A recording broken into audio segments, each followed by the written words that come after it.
गेले 20 दिवस झालं, आज मला वाटतं 21वा दिवस आहे. अण्णांवर आरोप होत आहेत की ह्या खुनामध्ये ते आहेत, असं स्पष्ट उल्लेख होतोय अण्णाचा.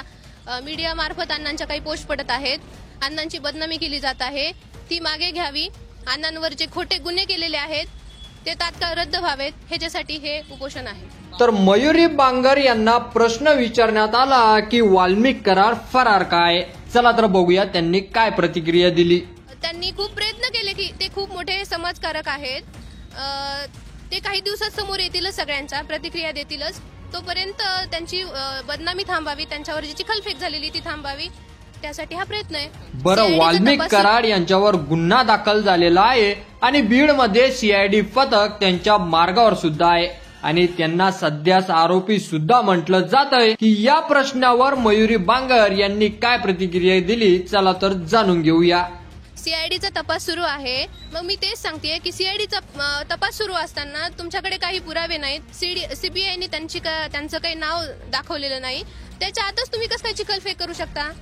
तुमच्याकडे काही पुरावे आहेत का? सीआयडीने नाव घेतलंय का कुठे? काय हा चक्रव्यूहात अडकण्याचा प्रयत्न आहे अण्णांना? ती सीबीआय चौकशी जेव्हा मांडेल तेव्हाच निदर्शनात येईल की ते सत्य आहे की नाही. त्याच्याबद्दल मी आता काही टिप्पणी करू इच्छित नाही. जोपर्यंत अण्णांवरचे हे गुन्हे मागे घेतले जात नाहीत, जोपर्यंत अण्णाची ही चिखलफेक थांबत नाही आणि अण्णांवर जे आरोप लावत आहेत, अण्णांना जे चक्रव्यूहात ओढण्याचा प्रयत्न करत आहेत, त्यांना जोपर्यंत थांबवलं जात नाही, त्यांच्यावर जोपर्यंत गुन्हे नोंद होत नाहीत, तुम्ही एखाद्याला बदनाम करणे हा पण गुन्हा नाहीये का? तोपर्यंत हे आंदोलन आणि हे उपोषण सुरू असेल. हे बघा, मी आज अण्णांची भगिनी म्हणून इथं रिप्रेझेंट झालेली आहे तुमच्या सगळ्यांसमोर. आणि काही दिवसापूर्वी आम्ही कौटुंबिकच फॅमिली आहोत, आज पण आहोत, पण थोडेसे वादविवाद आलेले आहेत आणि तेही खटले कोर्टामध्ये आहेत. काही प्रकरणामध्ये अण्णांकडे मी धाव घेतली होती. माझा तो कौटुंबिक प्रश्न आहे, त्याच्याबद्दल मी इथे बोलणार नाही.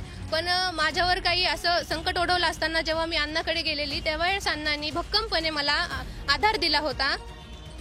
तेव्हापासून मी अण्णाची भगिनी आहे आणि बांगर फॅमिली, मी त्यावेळेस अण्णांकडे न्याय मागितलेला. तर अण्णा आणि धनंजय मुंडे साहेब मला फक्त न्याय देण्याच्या भूमिकेमध्ये आहेत. तर तुम्ही त्याचं पण खूप मोठा इश्यू केला की तुम्हाला संस्था हडपायच्यात. अहो, संस्था म्हणजे काय, भाजीपोळ्या आहेत का की तुम्ही लगेच घेतलात आणि ते खाल्लात? तर अशातच आता मयुरी बांगर यांनी वाल्मिक करारांसाठी अन्न पाणी त्यागाचं उपोषण केलेलं आहे आणि जोपर्यंत त्यांच्यावरचे गुन्हे मागे घेणार नाहीत तोपर्यंत माझं आंदोलन सुरूच राहील आणि जे गुन्हे त्यांच्यावर लावण्यात गेलेले आहेत हे सारे खोटे आहे.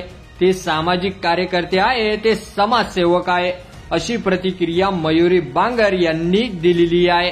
तर मयुरी बांगर यांच्या प्रतिक्रियेवर तुम्हाला काय वाटतं ते तुम्ही आपल्या कमेंट बॉक्समध्ये लिहायला अजिबात विसरू नका आणि असेच नवीन व्हिडिओ पाहत राहण्यासाठी आपल्या मराठी एल्गार या युट्यूब चॅनलला सबस्क्राईब करा. धन्यवाद.